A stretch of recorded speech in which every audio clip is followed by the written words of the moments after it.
Hello, fellow basement drillers, and in today's video, I will be explaining what if Lionel Johnson from 40K, during the Great Crusade era, were to be isekai'd into the Star Wars galaxy during the height of the Galactic Empire. Well, you know what comes first, a meme intro, then I'm gonna explain, how I'll be doing this comparison, and explaining the military hardware, stats of both factions, and of course, who's gonna win and how's the story gonna go. Meme time. Did it work? No! Did it work? No!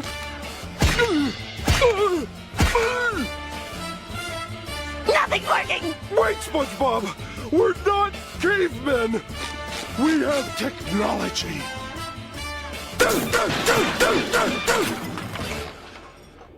It didn't work. Simply put, in this scenario, Lionel Johnson and his capital ship, the Gloriana-class battleship, known as the Invincible Reason, doing a warp jump, is pretty much just going to land in the Star Wars galaxy. Now, for those of you who don't know, warp travel is incredibly unreliable, and we straight up have seen vessels, end up in other timelines, realities, or dimensions, so this is actually within the realm of possibility in 40K.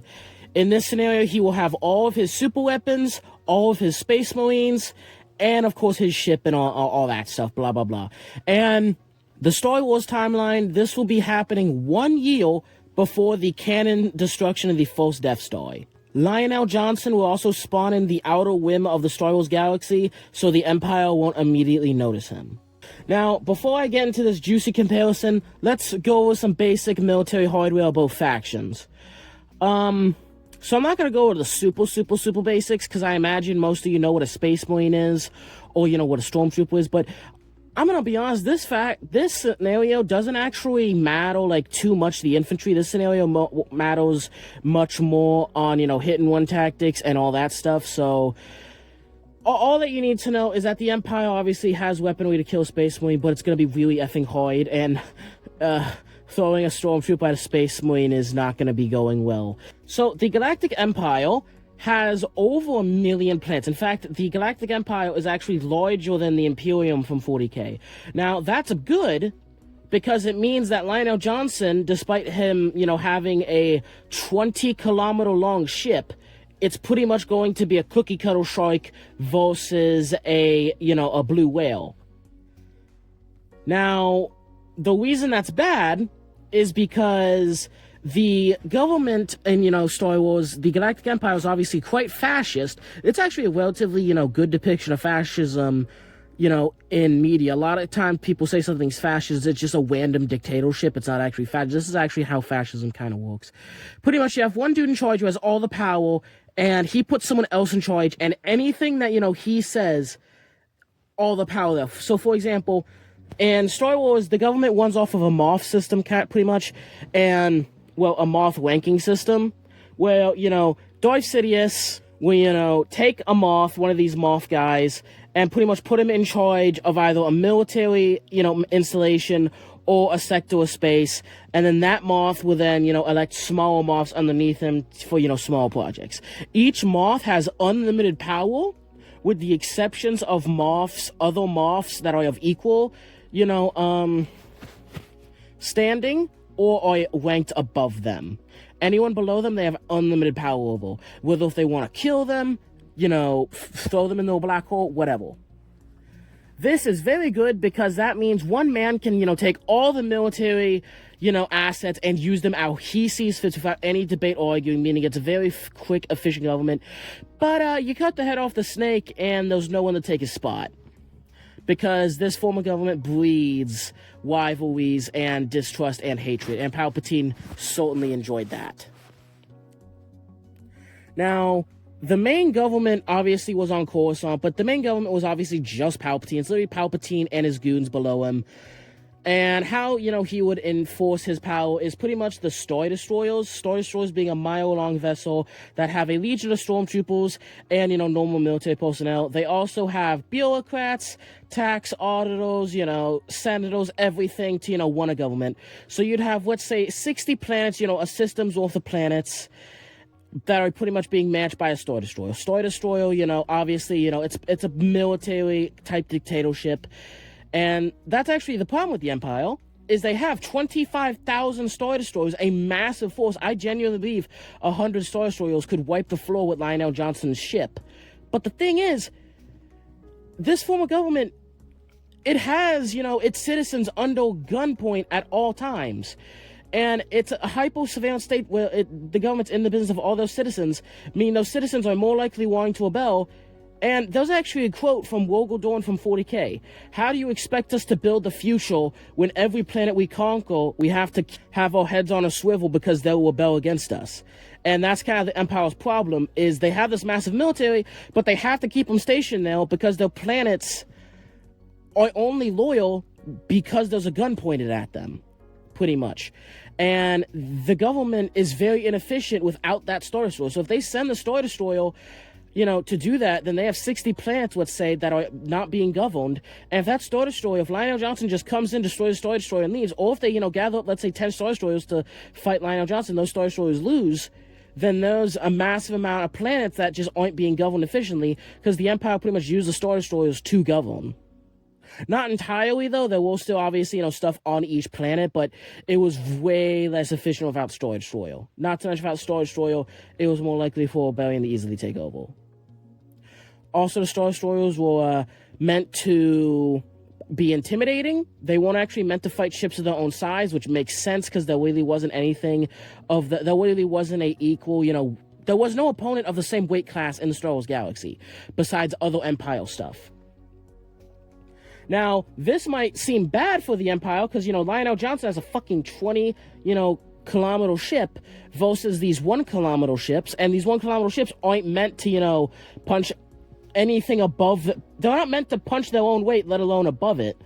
But that's where technology kind of clashes, because you see, shield systems in 40K versus Star Wars look very different. In Star Wars, it's generic, energy shield.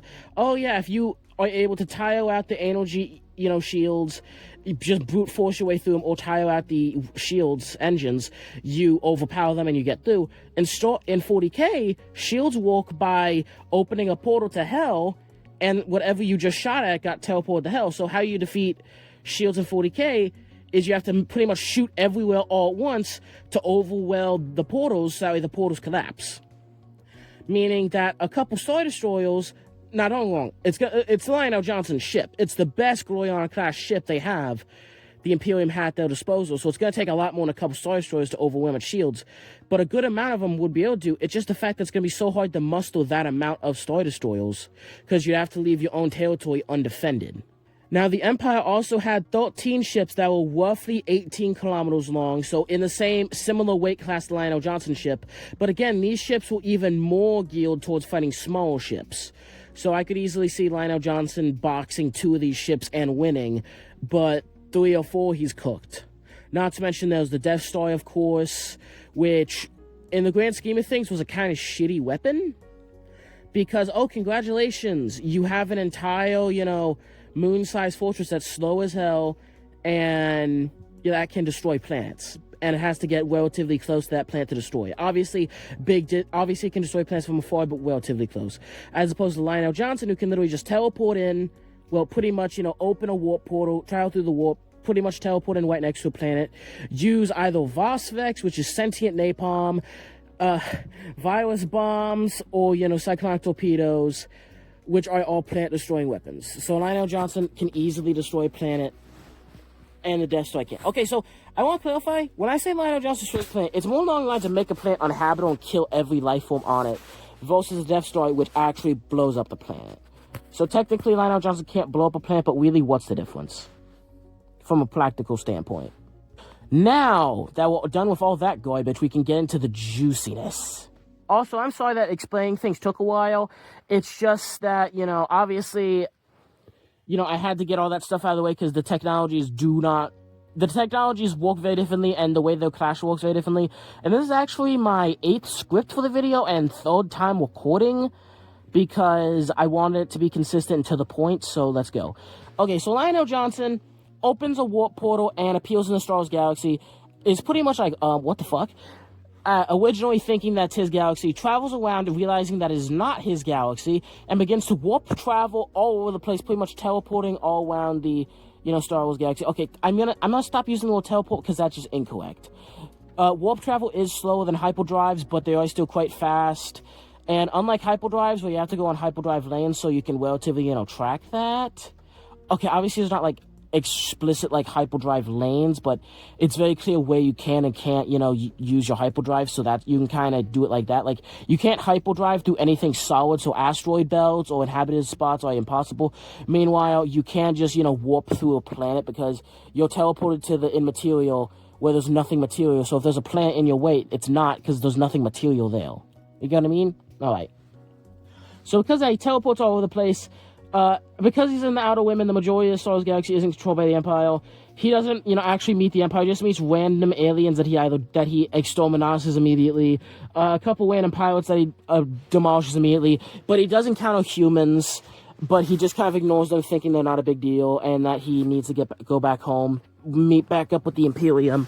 But eventually, he meets back up with what he thinks is the Imperium, but almost immediately realizes that it's not the Imperium, it's a rival human faction. He meets up with the Empire, and the Lionel Johnson, being the schizophrenic, cautious, paranoid individual we all know and love, unloads everything, pretty much wiping out the 1 Mile ship pretty much instantly, killing it immediately. Now, Amoth died in there.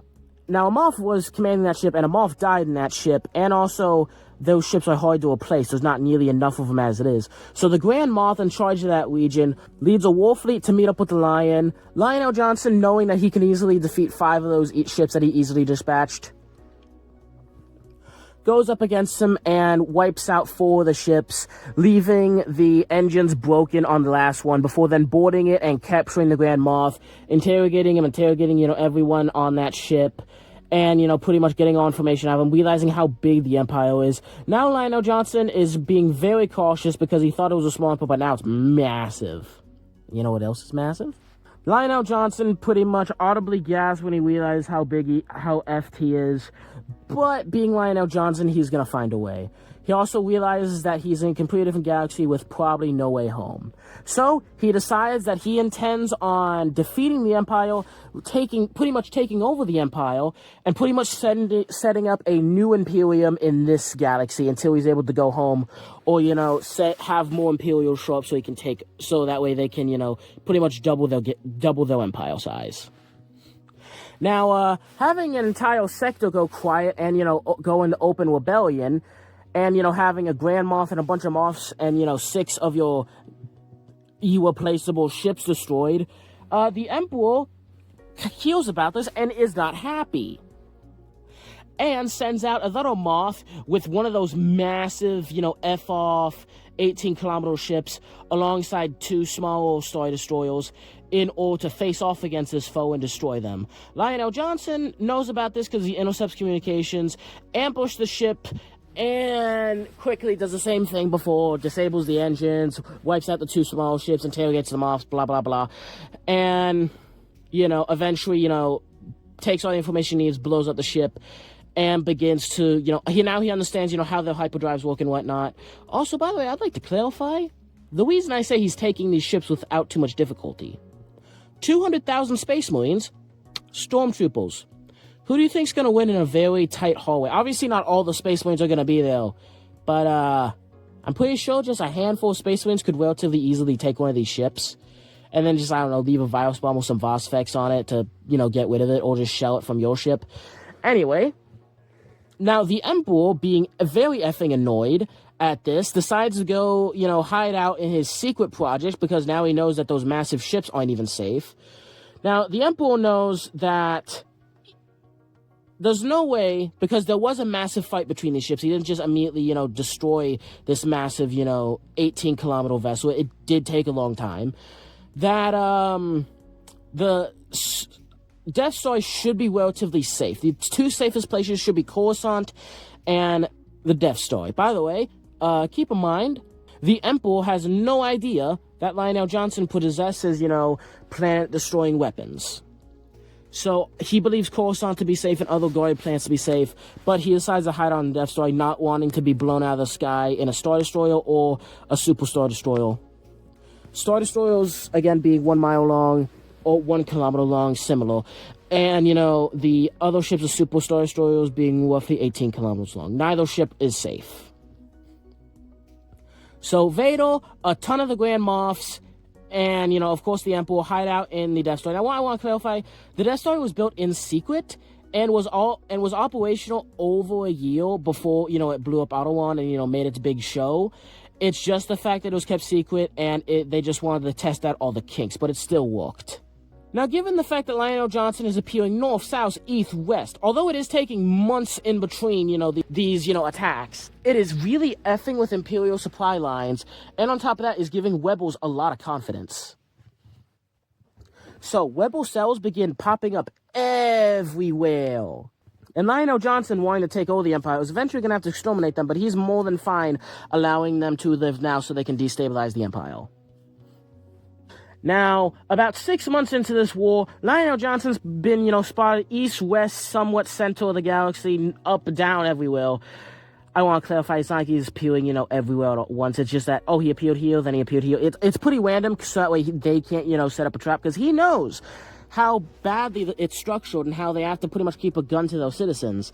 So he is intentionally he's pretty much fucking rolling the dice wherever he's going to attack to make it completely random.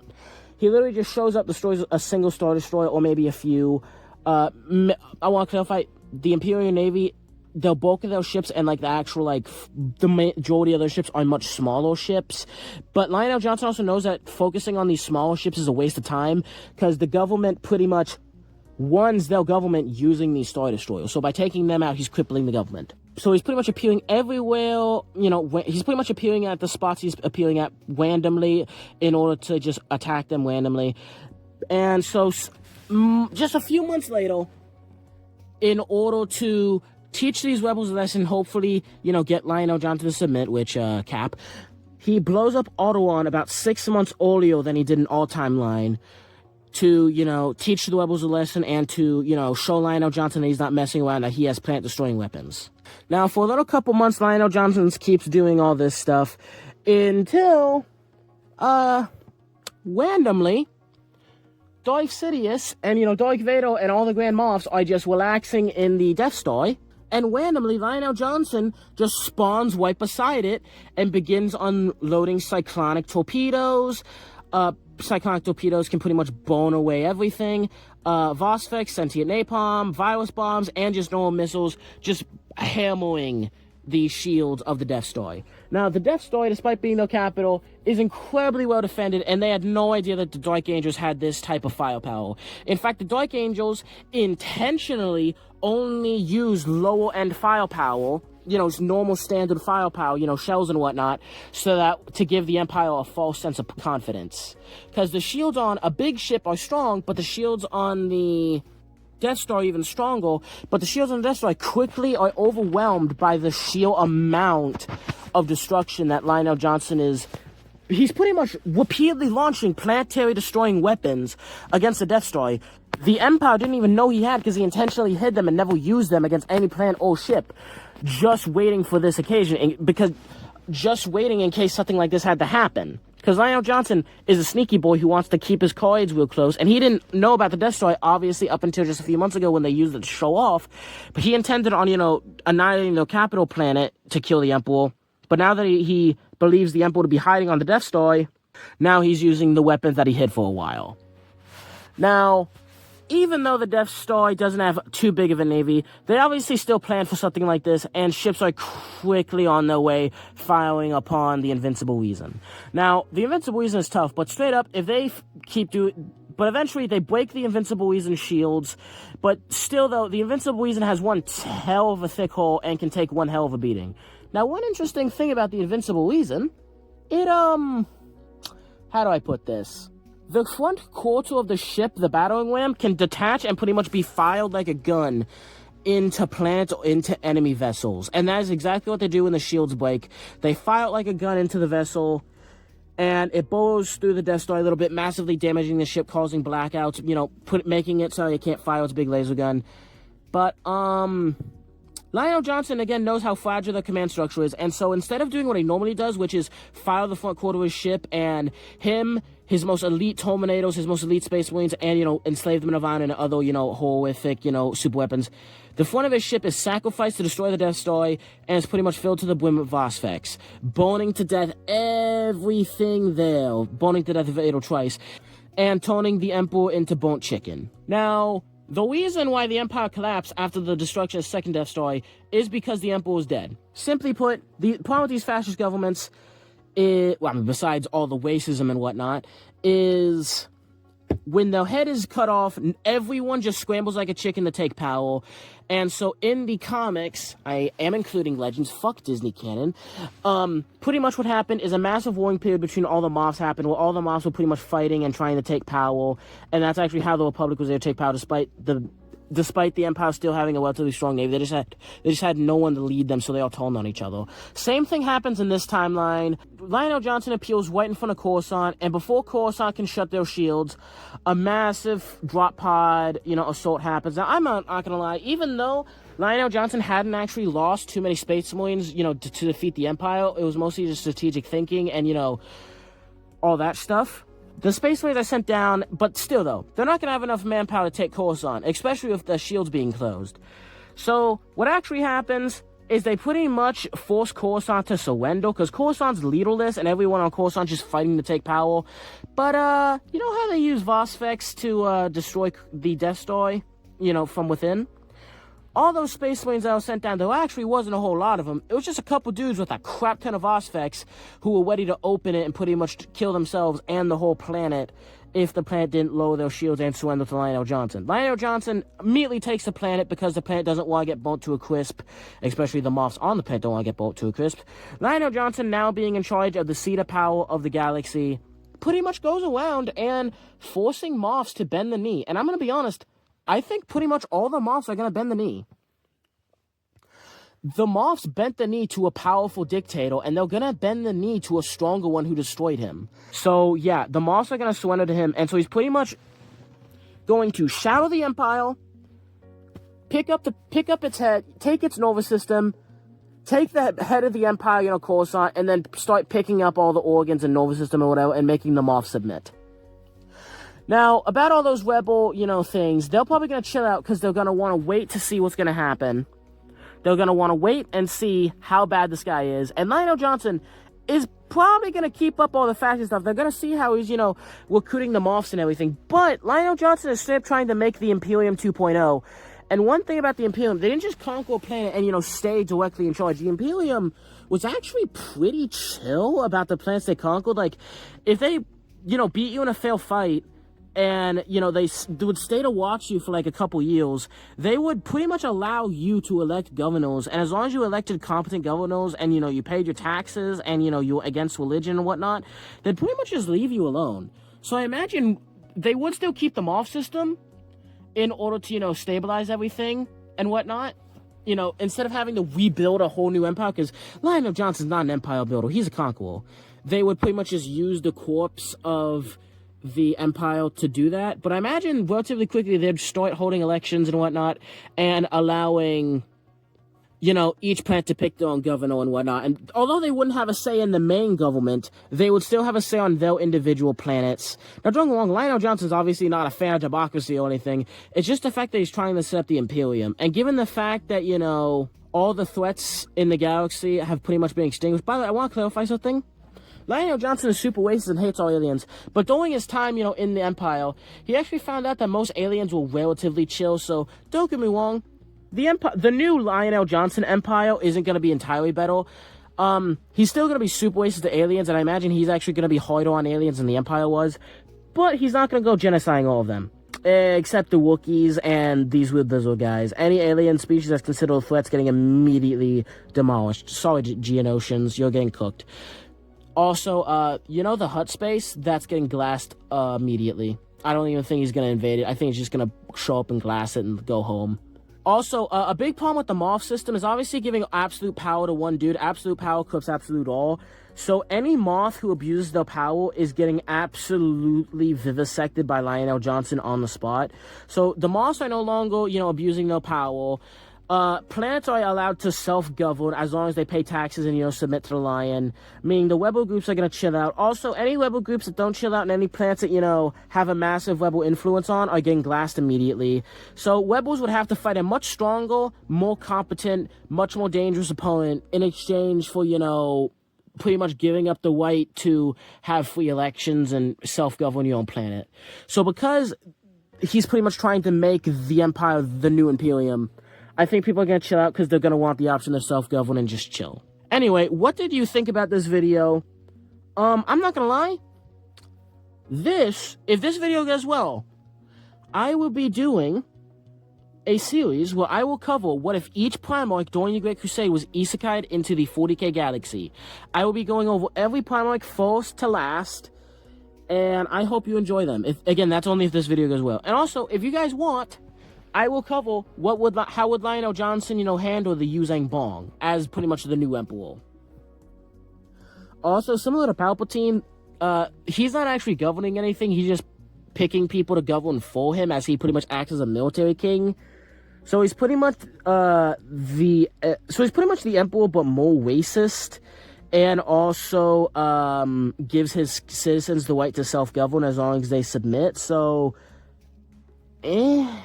Also, keep in mind, this is old Lionel Johnson doing 40k as opposed to, new Lionel Johnson. New Lionel Johnson. I might actually do a video on what if the new Lionel Johnson and the new Gilliman were to be isekai'd in here after I do, the 30k versions.